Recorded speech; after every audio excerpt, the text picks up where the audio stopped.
안녕하십니까. 사랑하는 신학생 여러분들, 코로나 바이러스 정말 조심하시기 바랍니다. 대중들 많이 있는 곳에 갈 때엔 지극히 조심하시기 바랍니다. 잘 아시겠지만 좀 전체적으로 나라가 신천지의 잘못된 여러가지 그들 행위나 이런 것들로 인하여 죽음으로 몰아가고 있는 상황이 되어버렸습니다. 언제 끝날지는 하나님만 아시겠죠. 기도하고 우리는 속히 끝내주기를 하나님께 늘 간구하는 여러분이나 내가 되기를 바랍니다. 제가 하는 철학 강의는 기독교 철학에 접근해 나가는 그런 과정이기 때문에 어렵게 강의하려고 하진 않지만 여러분들이 듣는 여러분들은 모르는 부분, 혼동되는 부분 많이 있을 줄 압니다. 이럴 때는 한 번만 보지 마시고 두 번, 세 번 듣다 보면 충분히 이해가 되리라고 믿습니다. 여러 번 들어주시기 바랍니다. 여러분의 신앙이 점점 깊어지고 확장이 되면서 동시에 올바른 신학과 바르게 세워지는 그러한 신학이 이런 것을 통해서 오는 것이기 때문에 강의 전체 내용을 여러분 것으로 만들기 바랍니다. 오늘은 네 번째 강의인가요? 신앙과 철학에 관해서 알아보기로 합니다. 철수는 목요일 철학 수업을 마치고 교수를 만나 몇 가지 문제를 의논할 수 있는지 여쭈려고 수줍게 기다렸다. 물론이죠. 교수가 답했다. 커피 한 잔 들고 바로 연구실에 가서 이야기하지요. 철수는 교수 연구실에 편히 앉아 카푸치노를 무릎에 올려놓고 자신과 영수가 철학을 아주 다르게 경험하고 있다고 설명했다. 교수님은 철학에서 신앙의 모든 자원을 활용해야 한다고 강조하셨지요. 반면에 영수는 신앙을 철학 수업 밖에 놔두고 들어와야 하고 철학은 자율적 이성에만 기초해야 한다고 배웠다고 해요. 영순의 교수님의 접근이 아주 합리적으로 들리기는 해요. 하지만 신앙과 관계없이 철학의 큰 질문들을 탐구할 수 있을지 상상이 되진 않아요. 라고 철수가 말합니다. 긴 논의가 이어졌다. 하지만 철수는 방으로 돌아와 영수에게 전달하기 위해 논의했던 내용을 정리하면서 교수가 두 요점을 주로 강조했음을 깨닫게 되었다. 라는 이야기를 기억하시고 듣기 바랍니다. 1. 영순의 교수가 주장하는 입장을 이해하기 위해서는 철학사 이야기를 알아야 한다. 그의 견해는 고대에 뿌리를 두고 있으나 사실 18세기 계몽주의 이후에 주류가 되었다. 계몽주의에서는 종교와 전통이 진리에 이르는 길이라는 점을 대체로 배격한다. 그 대신에 인간의 자율성과 합리성이 진리에 이르는 왕도라고 주장한다. 2. 철학에서 모종의 신앙은 피할 수 없다. 인간의 자율성과 이성을 믿는 신앙 역시 하나님을 믿는 유형의 신앙만큼이나 일종의 신앙이다. 둘 중 어느 것도 입증될 수 없다. 둘 다 믿어야 하는 것이다. 이 사실은 포스트 모더니즘 덕분에 점차 인식되고 있으나 안타깝게도 오래된 중립적인 객관주의적인 견해가 여전히 버티고 있다. 철수는 커피 한 잔 더 비우고 나서 이메일 계정을 열어서 쓰기 시작했다. 사랑하는 영수에게 이렇게 서두 부분을 먼저 말씀을 드립니다. 첫 번째, 서론에 대해서 말합니다. 철학에서 어떤 종류가 신앙을 피할 수는 없다. 실제로 철학을 형성할 때 문제는 신앙을 허용하느냐 마느냐가 아니라 어떤 신앙을 허용하느냐는 것이다. 신앙이 철학을 형성하는 역할을 한다는 것을 받아들인다면 이런 질문을 던지게 됩니다. 정확히 어떻게 그 역할을 하는가요? 신앙은 성경에서 우리에게 권위 있게 계시된 예수님을 향합니다. 신앙은 적어도 두 차원, 즉 감정적 기질, 명제에 대한 동의만이 아니라 하나님에 대한 믿음을 포함하는 신앙과 인식적 차원을 가집니다. 두 요소 모두 철학을 하는데 중요합니다. 그러나 신앙과 철학의 관계에 관한 질문에서 전면에 나타나는 것은 신앙의 인식적 또는 교리적인 요소입니다. 그러므로 앞으로 뒤에서 보게 될 것처럼 신앙과 철학의 관계가 곧바로 성경과 철학, 세계관과 철학, 철학과 신학의 관계로 확장된다는 사실은 놀랄 일이 아닙니다. 이제 이러한 질문을 다루어 보기로 합니다. 두 번째, 성경에 대해서 알아봅니다. 신앙의 한 결과는 성경을 인간의 삶 전부를 위해 전적으로 신뢰할 수 있는 무오한 하나님의 말씀으로 보는데 이르게 된다는 것입니다. 있는 그대로의 성경을 통일성 있는 말씀으로 듣는 것은 하나의 도전입니다. 우리는 성경은 드라마다 에서 성경의 통일성을 포착하는데 정말로 도움이 되는 방법은 성경을 넓게 펼쳐지는 큼직한 내러티브로 여기는 것이라고 했습니다. 근래의 학자들은 이야기가 인간의 삶에 얼마나 중요한지, 그리고 인간은 아주 깊은 차원에서 기초적이며 근본적인 이야기의 맥락 속에서 살아간다는 사실을 점차 인식하기 시작했습니다. 이를 전문 용어로 메타 내러티브라고 합니다. 메타 내러티브란 세상에 대한 진실된 이야기를 하는 것을 목적으로 하는 거대한 이야기입니다. 개인과 사회는 그들이 몸담고 사는 이야기를 의식하지 않을 수 있지만 그 이야기는 항상 개인이나 공동체가 살아가는 어떤 특정의 거대한 이야기입니다. 성경의 통일성을 명확하게 설명하는 여러 방법이 있습니다. 하지만 우리는 성경을 6막으로 된 드라마, 실로 세상에 관한 참된 이야기를 하는 드라마로 보고 접근하는 것이 특히 도움이 된다고 생각합니다. 우리는 성경의 드라마 속 6막을 다음과 같이 봅니다. 1. 하나님이 그분의 왕국을 세우심, 창조. 2. 그 왕국에서 반란이 일어남, 타락. 3. 왕께서 이스라엘을 택하심, 구속의 시작. 4. 왕이 오심, 구속의 성취. 5. 왕의 소식이 전파됨, 교회의 성교. 6. 왕의 귀환, 구속의 완성. 이렇게 6막으로 구분할 수 있습니다. 성경은 이런 식으로 우리에게 세상에 관한 참된 이야기를 할 뿐 아니라 그 이야기를 우리 자신의 이야기로 삼도록 초대합니다. 성경은 분명 우리를 이 드라마의 5막, 교회의 성교 안에 위치시키고 우리를 그 드라마가 계속 펼쳐지면서 결론 6막을 향해 움직여가는 과정 가운데 하나님이 자신의 창조 세계를 이끄시는 여정에 능동적으로 참여하도록 초대합니다. 성경은 이스라엘 박 백성과 동행하신 하나님의 여정과 그 아들 예수 그리스도의 삶과 죽음, 부활, 그리고 오순절 이후에 등장한 초기 교회가 순차적으로 퇴적되어 쌓인 침전물, 마치 강바닥에 가라앉은 침적토와 같은 침적물입니다. 신약성경은 당시의 세련된 문학적 헬라어가 아니라 시장과 일상에서 사용되던 코인의 헬라어로 쓰였습니다. 초기 교회 당시만 해도 어떤 이들은 이를 수치스럽다고 생각했습니다. 시장 용어니까요. 하지만 우리는 이를 정말 놀라운 일로 여깁니다. 성경은 학문적 교과서가 아니라 그리스도의 삶의 여정을 인도하기 위한 책입니다. 물론 우리가 성경을 이해하려면 성경을 읽을 때 철저히 실험해야 합니다. 하지만 성경이 주어진 첫째 이유가 분석하기 위한 것은 아니라는 것입니다. 성경은 우리 모든 인간에게 주신 하나님의 말씀입니다.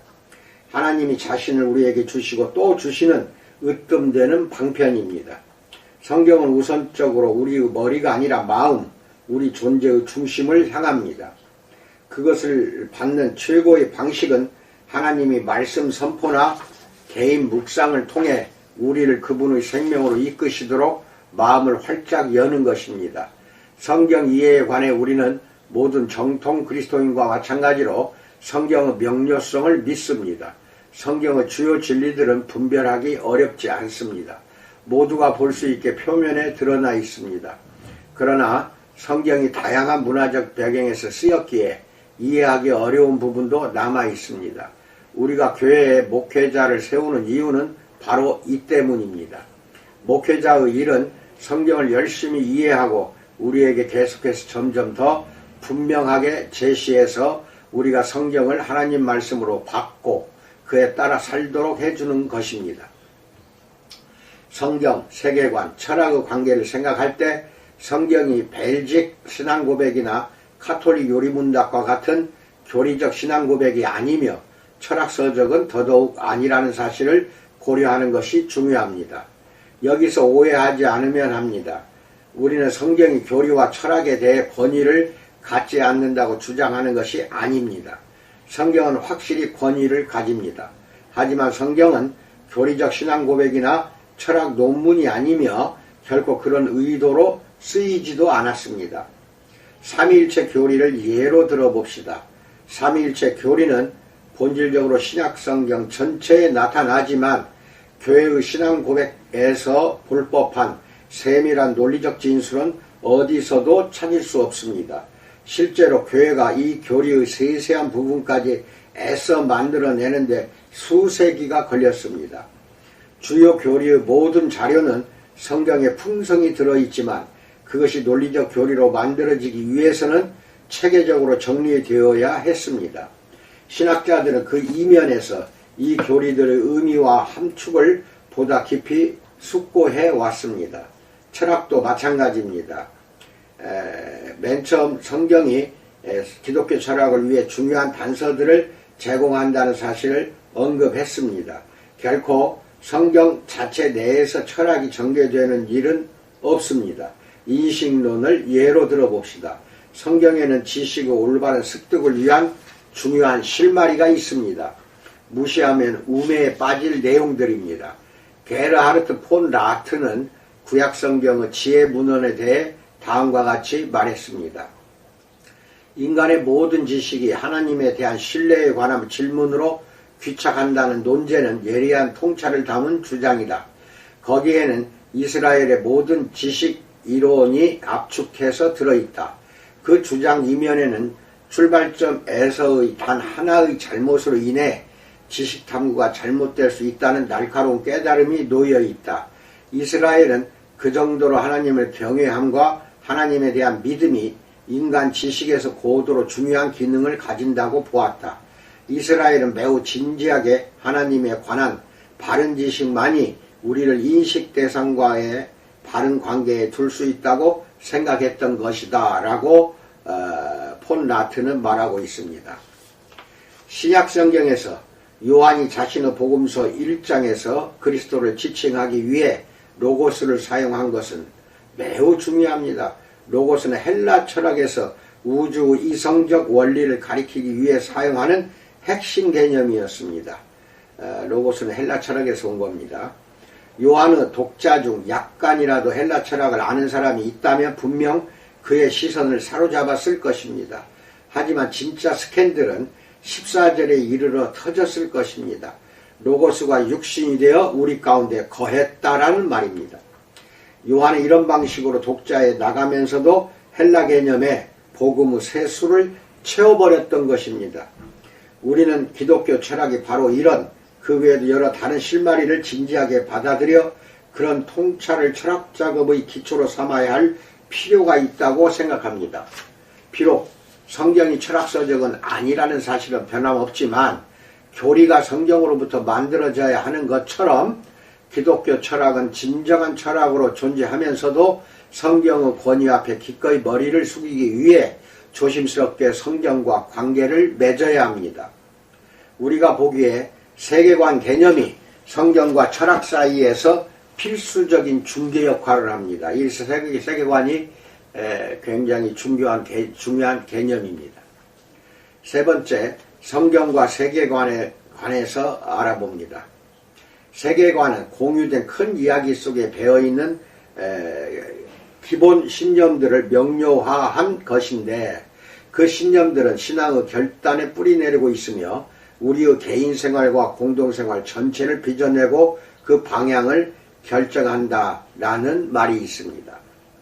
모든 세계관은 모종의 거대한 이야기에서 유래합니다. 전도서 3장 11절에서 말하듯이 하나님이 영원, 시작과 마지막에 대한 감각, 더 큰 이야기의 일부라는 감각을 우리 마음속, 즉 우리 존재 한가운데 두셨고, 그리하여 그 속에 우리의 삶과 문화의 작은 이야기들을 두어 의미 있게 만들 하나의 더 큰 이야기가 우리에게 필요하게 하셨습니다.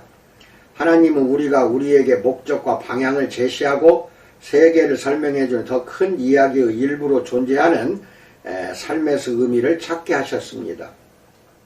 따라서 기독교 이야기를 거부하는 사람은 그저 거대한 이야기 없이 살아가는 것이 아니라 이를 대신에 기대어 살만한 거대한 이야기를 찾으리라는 점을 지적하는 것이 중요합니다. 포스트 모더니즘 견해, 거대한 이야기는 없다라는 견해조차도 그 자체가 거대한 이야기에서 나오는 허풍입니다. 전도서 3장 11절이 나타내듯이 우리는 피조물이며 창조주가 아니기에 모든 인간은 하나님의 형태 혹은 또 다른 형태의 거대한 이야기에 상응합니다. 우리 마음, 즉 우리 존재의 종교적 핵심은 살아계신 하나님을 향해 나아가거나 우상을 향해 나아가며, 우리가 거주하는 거대한 이야기는 우리 마음의 방향을 표현하는 것입니다. 그 결과 거대한 이야기와 세계관은 언제나 종교적 신앙 안은 가장 깊은 차원에 뿌리내리고 있습니다. 그 신앙의 대상이 살아계신 하나님이건 인간의 능력이건 하나님의 창조의 또 다른 일면이건 우주의 편만한 비인격적 영이건 인간이 만들어낸 무수한 우상 가운데 어떤 것이든 그러합니다. 모든 거대한 이야기에는 세상에 대해 근본적으로 믿어야 할 것과 궁극적으로 중요한 질문에 대한 답이 들어 있습니다. 삶이란 대체 무엇인가요? 우리는 누구인가요? 우리가 사는 세상은 어떤 곳인가요? 세상은 뭐가 잘못되었는가요? 그것은 어떻게 바로잡을 수 있는가요? 이 거대한 질문들에 대한 답은 철학적 개념이 아닙니다. 종종 분명히 표현되지 않은 채 우리가 가지고 있는 특정의 거대한 이야기 속에 확고히 뿌리박혀 있는 믿음입니다. 이 믿음은 그 이야기로부터 나오는 세상에 대한 단일한 통일된 전망의 요소일 뿐이기에 일관성이 있습니다. 믿음은 개인과 집단의 삶 전체를 형성하고 방향을 제시합니다. 세계관은 우리에게 세상을 설명해 줄 뿐 아니라 세상에서 살아가는 삶을 지도합니다. 세계관은 세상이 어떻다 하는 관점, 즉 설명적 기능을 제공할 뿐 아니라 세상이 어떠해야 하며 우리는 세상에서 어떻게 살아야 한다는 방향 제시, 즉 규범적 기능으로도 작용합니다. 철학 용어로 말하자면 성경으로부터 기독교 세계관의 명료한 서술로의 움직임은 성경 이야기로부터의 추상화라고 할 수 있습니다. 달리 말하자면 우리는 성경 이야기에서 핵심적인 건축용 벽돌이나 믿음을 취하거나 추상해내고 그것들이 하나의 세계관을 형성하기 위해 서로 어떻게 들어맞는지를 보임으로써 세계관을 정립합니다. 우리는 세계관은 이야기다에서 세계관 정립이 필수인 이유와 세계관 정립 과정이 내포한 위험을 설명했습니다. 그리스도인으로서 제대로 생각하고 살아가려면 우리에게 기본 틀이나 기독교적 지성이 필요하기에 세계관은 필수입니다. 이는 위험한 일이기도 한데 세계관이 성경을 넘어가는 것이지만 결코 성경의 권위를 빼앗도록 해서는 안 되기 때문입니다. 따라서 기독교 세계관을 개발하는 데는 세 기본 단계가 있습니다. 물론 개발 과정은 이보다 훨씬 복잡합니다. 1. 성경 그 자체. 2. 성경에서 말하는 이야기. 우리는 이 내용을 성경은 드라마다에서 보여주려고 했습니다. 성사학자들 사이에서는 대개 이런 작업을 성경신학, 즉 성경 자체를 통해 성경의 통일성을 드러내려는 시도의 한 형태라고 봅니다. 3. 성경 이야기를 기독교 세계관으로 개발하기. 이러한 세 가지 단계가 세계관 개발하는 데 쓰입니다. 세계관은 내용을 체계화해 배열한다는 면에서 성경 이야기보다 교리적이고 논리적입니다. 그러나 교리, 예를 들어 신론이라든지 교리가 가진 체계적 분석의 세밀한 논리성이나 철학이 가진 체계적 엄밀함은 부족합니다. 기독교 세계관에는 교리와 철학이 초기 상태, 말하자면 씨앗 상태로 들어있지만 발전되거나 면밀하게 규정되어 있지는 않습니다. 그렇다면 세계관은 철학과 어떤 관계가 있는가요? 네 번째, 세계관과 철학에 대해서 알아봅니다. 월터스는 서양 사상의 역사 속에서 세계관이 철학과 어떤 관계가 있는지 살피는 다양한 방식을 고찰한 적이 있습니다. 그는 세계관과 철학의 관계에 관한 5가지 주요 모델을 밝혀냈습니다. 첫째 모델은 세계관과 철학이 서로 배격하는 것입니다. 과학적 철학과 실존적 세계관 사이에 피할 수 없는 긴장이 있다는 뜻입니다. 세계관과 철학 모두 필수이므로 둘 사이 긴장을 해소하려 해서는 안 됩니다. 둘째 모델은 세계관과 철학이 서로 플랭크, 병립하는 것입니다. 철학의 과학적 성격이 약화되지 않기 위해서라도 둘은 서로 떨어져 있어야 합니다. 이 견해는 철학이 철저히 과학적이어야 하며 따라서 이성에만 기초해야 한다는 바람에서 비롯됩니다. 철학에 대한 버트런드 러셀의 정의는 이 점을 분명히 합니다. 신학과 마찬가지로 철학은 지금까지 확실한 지식이 규명할 수 없었던 문제들에 대한 고찰로 이루어진다. 그러나 철학은 과학처럼 전통이건 계시건 권위에 의존하기보다는 인간 이성에 호소한다. 모든 철학 확실한 지식은 즉 내가 주장하려는 것처럼 과학이기를 열망한다. 확실한 지식을 넘어서는 모든 도구만은 신학에 속한다라고 러셀은 말하고 있습니다. 만일 모든 확실한 지식이 이성에 근거한다는 이유로 과학에 속한다면 우리가 믿을 수 있는 철학 역시 이성에 근거해야 할 필요가 있고 가능한 한 과학적이어야 할 것입니다. 세계관에는 분명히 이성적 요소가 있습니다. 하지만 세계관은 신앙, 전통, 신뢰 등을 포함하므로 이성적인 것 훨씬 이상입니다. 참된 것으로 신뢰할 수 있는 지식이 결국에 이성의 근거를 두어야 한다면 과학적 철학은 세계관으로부터 확실히 거리를 둘 필요가 있으며 이성을 최종 결정권자로 만들고자 최선을 다해야 한다는 주장은 납득할 만합니다. 셋째 모델은 세계관이 철학을 완성한다는 것입니다. 즉 통일된 세계관을 명료하게 진술하는 것이 철학을 최종적으로 성취하는 것이라는 입장입니다. 이 관점에 따르면 누구도 그저 통일된 세계관에서 출발할 수 없지만 철학은 세계에 관한 하나의 통일된 관점의 윤곽을 명료하게 진술하기 위해 서서히 나아갈 수 있습니다. 이를 잘 보여준 예가 필 워시번의 철학적 딜레마, 세계관의 형성이라는 책입니다. 워시번은 철학의 목표는 일관되고 적절한 세계관을 만드는 것이라고 말합니다. 그는 세계관을 세계와 우리의 세계 경험의 가장 일반적인 특징과 관련한 질문들에 대한 일군의 답이라고 정의합니다. 워시번에 따르면 철학은 개인에게 자기 나름의 세계관을 구축할 수 있게 해줍니다. 그것은 길고도 도전적인 노력입니다. 넷째는 세계관이 철학을 만들어낸다는 것, 즉 세계관이 철학으로 발전할 수 있다는 것입니다. 우리는 이 견해를 지지하기에 상세한 설명은 이번 설교 끝에서 하기 위해 남겨두려고 합니다. 다섯째 모델은 세계관이 철학과 같다는 것입니다. 이 견해들을 어떻게 판단할 수 있는가요? 흥미롭게도 당신이 취하는 견해는 당신의 세계관과 철학에 대한 견해에 의해서 결정됩니다. 예를 들어 워시번의 세계관 형성을 위한 지침을 보면 이 점이 분명해집니다. 그는 세 지침을 제안합니다. 세계관은 가능한 가장 넓은 의미의 인간 경험에 기초해야 합니다. 세계관의 다양한 부분이 어떻게 상호 연관되어 있는지 면밀히 살펴 그것들이 서로 확실히 공존할 수 있게끔 해야 합니다. 그리고 세계관과 관련된 기초 질문들에 대해 분명하고 이해 가능한 대답만을 받아들여야 합니다. 워시번은 그 지침들이 철학의 본질 자체에 기초함을 인정합니다. 그의 지침들이 철학의 본질에 관한 그의 견해에 기초한다고 말하는 것이 보다 정확할 것입니다.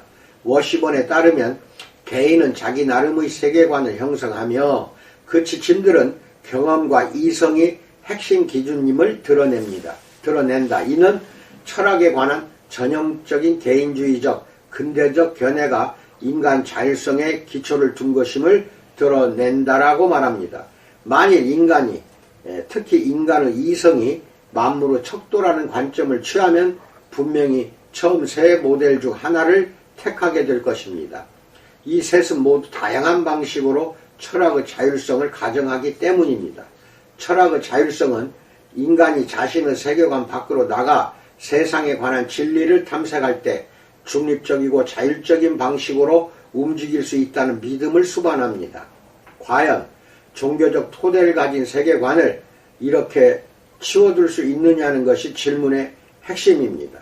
철학사를 보면 인간의 사고는 항상 세계관에서 비롯되기 때문에 이것이 결코 가능하지 않다고 주장한 빌헬름 딜타이가 있습니다. 우리의 목적을 위해 딜타이가 세계관을 생각하며 제시한 두 측면은 특별히 주목할 만합니다. 첫째, 딜타이에게 세계관은 세상에 관한 기초가 되는 일련의 믿음, 곧 모든 뒤따라오는 사고를 형성하는 데 기여하는 것입니다. 따라서 세계관은 단순히 이성 활동에서 비롯하지 않습니다. 세계관은 사유의 산물이 아니다. 그저 알려는 의지에서 기원하지 않습니다. 실제를 파악하는 것이 세계관을 형성하는 데 중요한 요소일 뿐 아니라 유일한 요소다. 세계관은 삶을 향한 태도와 삶에 관한 지식에서 그리고 전체적 정신구조에서 발원한다라고 딜타이는 말합니다. 그렇다면 세계관은 철학이나 과학보다 더 심층적입니다. 실제로 철학과 과학은 세계관의 기초 위에 서 있습니다. 산더 흐리피운은 이렇게 주장합니다. 철학 자체가 세계관에 의존한다. 딜타이는 궁극적 통일성을 추구하는 형이상학적 모색을 결국 철학의 기저를 이루는 세계관에 돌렸다라고 말합니다. 우리 생각에 이것이 옳습니다. 세계관은 불가피할 뿐 아니라 세계관 아래에는 모종의 종교적 신앙이 깔려 있습니다.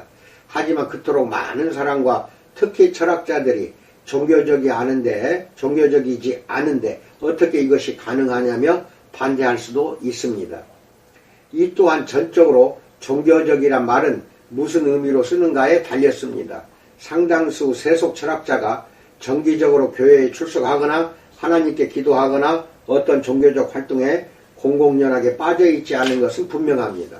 그러나 기독교적 관점에서 볼 때 우리는 인간이 본래 계획된 피조물 또한 종교적 피조물임을 압니다. 우리는 피조물이지 창조주가 아니므로 항상 무언가를 궁극적인 의미의 원천으로 의지하기 마련입니다. 우리는 하나님을 위해 창조되었으며 우리에게 하나님이 없다면 필연적으로 성경에서 우상이라 부르는 대체물을 찾게 됩니다. 어째서 오늘날 우상숭배가 만연한지 이해하는 열쇠는 우상숭배가 오직 신들을 향한 예배라는 생각에서 벗어나는 것입니다. 종교 본질을 예리하게 분석한 철학자 로이 클라우저는 종교적 믿음을 그 위에 모든 것이 의존하지만 그 자체는 어떤 것에도 의존하지 않는 믿음이라고 정의했습니다. 부나 물질적 세계를 근본적 실제로 믿거나 인간의 이성을 의미와 진리의 원천으로 믿는 것은 우상일 수 있습니다. 이런 관점에서 마르크스주의자는 복음주의자, 그리스도인이나 무신론자만큼이나 종교적입니다. 차이는 오로지 무엇을 신적으로 여기고 의지하냐는 것입니다.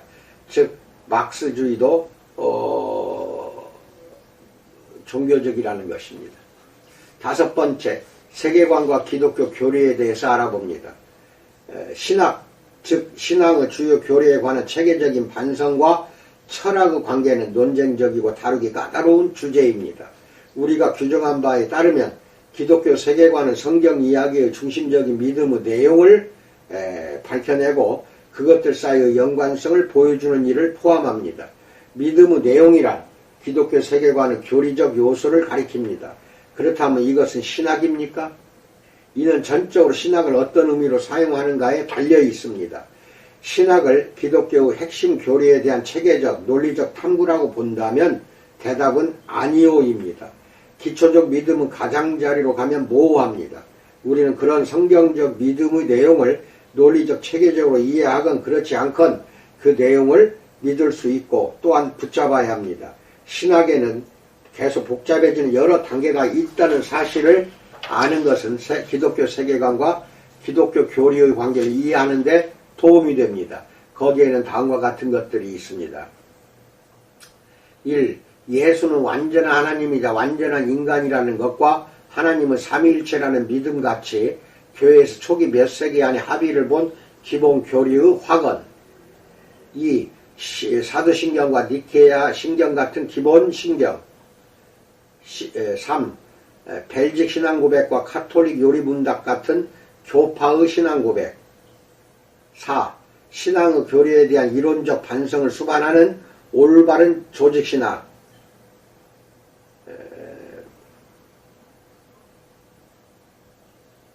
등입니다. 특히 4단계에서 조직신학은 다른 학문과 마찬가지로 철학적 기초를 가지고 있으며 이를 무시하면 조직신학은 위태로워집니다. 다시 말합니다. 조직신학은 철학적 기초를 가지고 있다. 무시하지 말기 바랍니다. 그러한 기초에 대한 탐사는 대개 신학서론 또는 입문이라고 불립니다. 그래서 기독교 신학이 복음에 신실하기 위해서는 기독교 철학적 통찰이 필요합니다. 방금 말한 1과 2단계가 기독교 세계관의 발전에 기여한다는 것은 의심할 여지 없이 마땅하며 이런 의미에서 기독교 기본교리는 분명 기독교 세계관이 기독교 철학으로 발전하는 데 중요한 역할을 합니다. 하지만 기독교 철학 역시 조직신학으로부터 무언가를 받을 필요가 있는가요? 아니면 기독교 철학이 조직신학보다 더 기초적인가요? 우리는 조직신학과 기독교 철학 모두 기독교 세계관으로부터 발전해야 한다고 보며 그러면서도 이상적으로는 이 세 분야 사이에 건강하고 유기적인 협력관계가 이루어져야 한다고 봅니다. 기독교 철학은 전체적인 창조 질서에 관심을 기울이면서 조직신학에서 필요한 인식론, 존재론, 인간론 같은 기초학문적 이슈에 대한 연구를 수행합니다. 동시에 조직신학은 성경 이야기에 새겨져 있는 신앙의 핵심 교리를 반성합니다. 이 내용들은 기독교 세계관에서 따라서 기독교 철학의 발전을 위해서 기초적인 것입니다. 우리에게는 기독교 신학자와 철학자 사이에서 일어나는 건강한 상호작용이 시급히 필요하며 그러면서도 둘 다 일관되게 성경의 권위를 존중할 책임이 있다는 점이 잊혀져서는 안 됩니다. 크게 모형을 그려보면은 이렇습니다. 맨 위에 성경이 있습니다. 기록된 하나님 말씀. 그 아래가 성경신학, 성경 이야기죠. 그 다음에 그 아래가 기독교 세계관, 또 그 밑에가 기독교 철학과 조직신학, 그리고 맨 밑에 기타 학문, 이렇게 나아가고 있으며 이것을 표로 여러분에게 전영희 주목을 통해서 보내드리겠습니다. 우리는 이 모형이 성경에서 출발하여 움직여야 할 주요 방향을 보여준다고 생각합니다. 그러나 높은 단계 역시 하나의 분수처럼 다른 단계로 피드백되기에 한 번 세계관이 명시적으로 정립되면 성경을 치워버릴 수 있다고는 생각하지 않습니다. 우리가 보기에 좋은 철학과 좋은 신학은 성경을 멀리하기보다 오히려 성경과 더욱 치열하게 씨름하도록 이끌 것입니다. 6번째, 철학을 만들어내는 세계관에 대해서 알아봅니다. 세계관이 철학과 어떻게 연관되는지에 대한 판단은 신앙, 종교 및 그것이 이성과 또한 그에 따라 철학과 맺는 관계를 어떻게 생각하는지에 좌우될 것입니다. 근대의 중심에는 이성의 자율성 그리고 종교적 헌신에서 출발하는 지식의 신빙성에 대한 의심이 있습니다. 그러나 이성의 자율성과 이른바 그 중립성이야말로 진정 도전받을 필요가 있습니다. 근래 들어서는 중립적 합리성이란 없다는 인식이 확산되고 있습니다. 예를 들어 카톨릭 철학자 알레스데어 맥킨타이어는 누구의 정의인가 어떤 합리성인가 라는 제목의 유명한 책을 썼습니다. 맥킨타이어의 핵심 주장은 합리성이 언제나 특정 전통, 즉 우리가 세계관이라 부르는 것 안에서 작동한다는 것입니다. 전통과 무관한 중립적 합리성 같은 것은 없습니다. 기독교 철학자 엘빈 플랜팅카는 인식론을 다루는 3부작 중 3번째 책인 보증된 기독교 믿음에서 다음과 같이 올바르게 지적합니다. 적어도 보증된 것이라는 의미에서 합리적이라고 올바로 여기는 것은 어떤 종류의 형이상학적, 종교적 입장을 받아들였는가에 좌우된다. 그것은 인간을 어떤 존재라고 생각하는지, 인간의 인지기능이 올바르게 작동한다면 어떤 종류의 믿음을 만들어내리라고 생각하는지, 어떤 기능이나 인식기제가 진리를 향해 조준된다고 생각하는지에 달려있다. 인류가 어떤 피조물인지에 관한 견해는 유실론적 신앙이 보증되는지 보증되지 않는지, 그것이 인류를 위해 합리적인지 불합리적인지에 관한 견해에 의해 결정되거나 상당히 심각한 영향을 받는다. 유실론적 신앙이 합리적 또는 보증된 것인지 그렇지 않은지에 관한 논쟁 역시 인실론적 고려에 주목하는 것만으로는 결정될 수 없다. 그것은 밑바닥에 있으며 단지 인실론적 논쟁이 아니라 존재론적 혹은 신학적 논쟁이기도 하다라고 말합니다. 매혹적인 20세기 프랑스의 철학자 시몬 베이유도 비슷한 견해를 펴니다. 인간은 언제나 자신을 어떤 질서에 내맡긴다. 초자연적 조명을 받지 못한 경우를 제외하면 이 질서의 중심에는 인간 자신이 있거나 인간이 자신과 동일시한 어떤 특별한 존재나 사물, 추상적 개념이겠죠. 사물이 자리한다. 예컨대 자신의 병사들을 위한 나폴레옹, 과학, 어떤 정당 등 그것은 하나의 관점 질서다라고 베이유는 말합니다. 그렇다면 문제는 철학이 합리적인지 그렇지 않은지가 아니라 그것이 어떤 합리성에 지배되어야 하느냐입니다. 맥킨타이어는 지치지 않고 아리스토텔레스 전통 합리성을 되살리려고 노력해왔습니다. 뒤에서 이를 더 이야기하겠지만 우리는 합리성을 이해를 추구하는 신앙으로 보는 아우구스티누스 전통이 훨씬 더 가능성이 높다고 생각합니다. 즉 다시 말합니다. 합리성을 이해를 추구하는 신앙으로 본다는 겁니다. 결국 문제는 성경이 세상에 관한 참된 이야기를 하는지의 여부로 귀착이 되는 것입니다. 만일 그렇다면 비기독교적 전제를 감추는데 종사할 뿐인 소위 중립적 자율적 기초로부터 세상의 질서를 분석하려는 것은 기독교 신앙을 심각하게 왜곡하는 일입니다. 오히려 성경은 모든 통찰과 기독교 세계관이 창조 질서에 관한 논리적 체계적 이해를 개발하는 데 동원될 필요가 있습니다. 엘빈 플랜팅카는 자신이 취미로 즐기는 등산을 예로 제시합니다. 한 발의 족쇄를 채우고 지식의 산을 오르려 할 수도 있고 방해물을 벗어버리고 오르려 할 수도 있습니다. 따라서 우리는 이렇게 생각합니다. 철학과 기독교 세계관 사이의 관계는 세계관이 기독교 철학을 만들어내거나 기독교 철학으로 발전하는 관계로 이해하는 것이 가장 최선이라는 것입니다. 이것을 지식나무 그림을 통해 설명할 수 있는데요. 이것은 그 그림을 전영희 준목을 통해서 보내드립니다. 이는 그리스도인은 비기독교적 철학자를 접하지 않아야 하며 그들로부터 배울 것이 하나도 없음을 의미하는가요? 결코 그렇지 않습니다. 아우구스티누스가 지적했듯 모든 진리는 하나님의 진리이며 그리스도인은 진리가 어디서 발견되건 그 진리를 향해 열려 있어야 합니다. 가장 세속적인 철학자들에게서 나온다 하더라도 말입니다. 알 월터스는 우리가 비기독교 철학자와 만날 때 두 가지가 필요하다고 조언합니다. 첫째, 작업 속 우상 숭배에 주목하라. 둘째, 가장 날카로운 통찰은 바로 그 우상 숭배 지점에서 발견되리라는 점에 주목하라. 이 두 가지 잘 기억하세요. 기독교 철학은 이 통찰이 박혀있는 이데올로기적 짐, 배기지라고 합니다. 짐은 버리고 통찰만을 취하는 어려운 과업이 기독교 철학입니다. 그리고 우리가 먼저 기독교 철학을 개발하려 애쓰지 않는다면 이 일을 할 기회조차 없으리라는 점도 유념해야 합니다. 만일 우리 자신의 철학을 상당 수준으로 연마하지 않는다면 비기독교 철학자나 다양한 기독교 철학자와 진정한 대화를 할 위치에 있지도 못할 것입니다. 7번째, 우리의 접근 방식에 대해서 알아봅니다.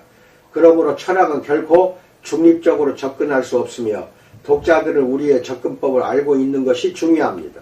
우리는 넓게 말해서 아브라함 카이파와 그를 따르는 이들의 아우구스티누스 전통 위에서 작업합니다.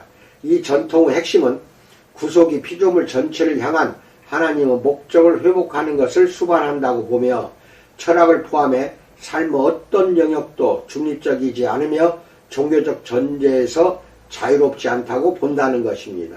우리가 보기에 자율적 인간 이성의 기초 위에서 철학을 하려는 것은 심각한 잘못입니다.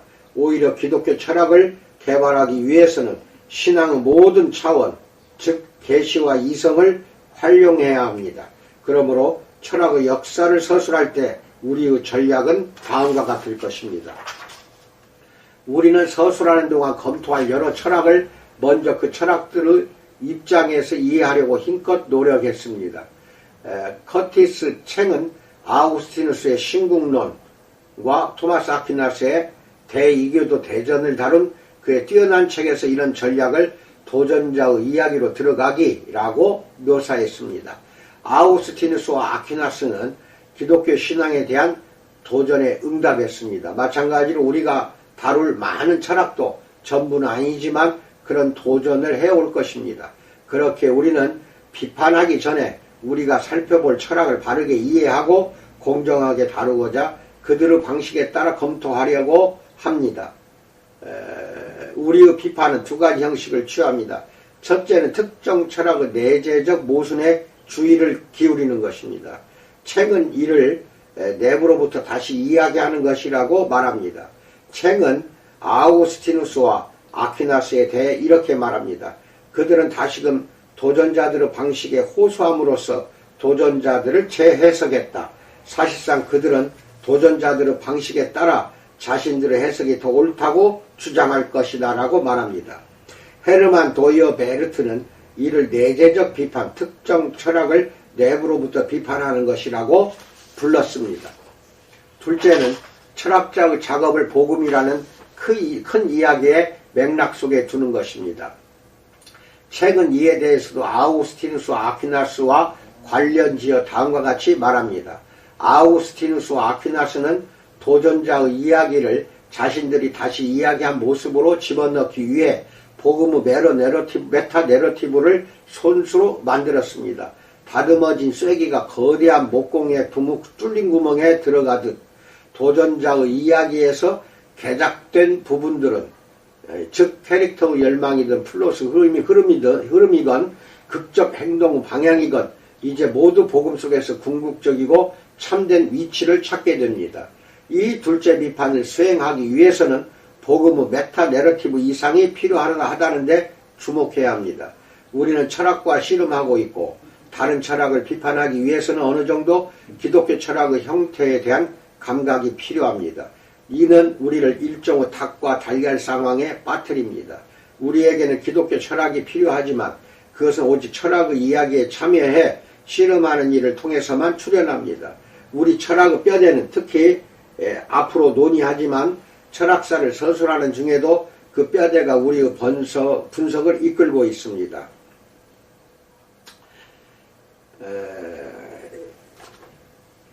지금은 도이어 베르트가 올바로 주장하는 것처럼 모든 철학에서 답을 제공해야 할 세 질문을 염두에 두는 게 유용합니다. 1.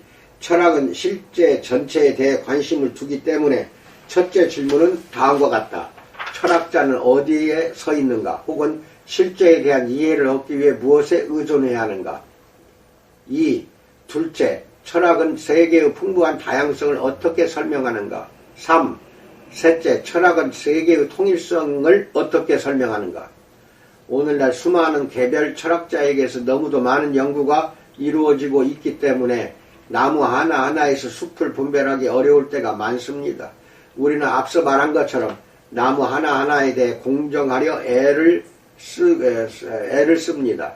그러나 우리 주된 관심은 기독교적으로 전체 철학의 내러티브를 이야기하며 지도를 그리는 데 있습니다. 이 일을 하기 위한 중요한 기초 요소는 다음과 같습니다. 1.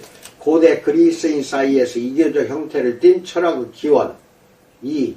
구약 성경의 성취인 그리스도 사건과 그것이 철학에서 갖는 주요 의의.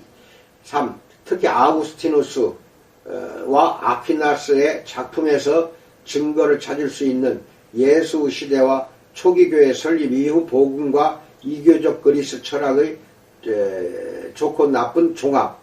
4. 후기 중세와 그 이후에 일어난 이 종합의 해체. 5. 계몽주의에서 볼 수 있는 근대적 자율적 인본주의적 철학의 출현. 6. 분명한 기독교 철학의 발달. 이상입니다. 좀 어렵죠. 철학적인 용어들과 논리적이고 합리적인 여러 가지 말로 여러분에게 설명했지만 이해가 안 될 겁니다. 이해가 안 되는 부분 이해합니다. 3번, 4번 이 영상을 들어보시고 내가 보내는 자료도 보시면서 판단하시기 바랍니다. 몇 번만 더 들으시면 이 영상을 한 80, 90%는 이해가 될 것이라고 나는 믿습니다. 많이 들어보세요. 이제 따뜻한 봄날이 옵니다. 이러면서 점차 희망과 의욕을 가지시고 바이러스 하나로 인하여 무너지지 마시고 온전히 하나님만 바라보고 오늘 하루도 걸어가시기를 주님의 이름으로 축원드립니다. 감사합니다.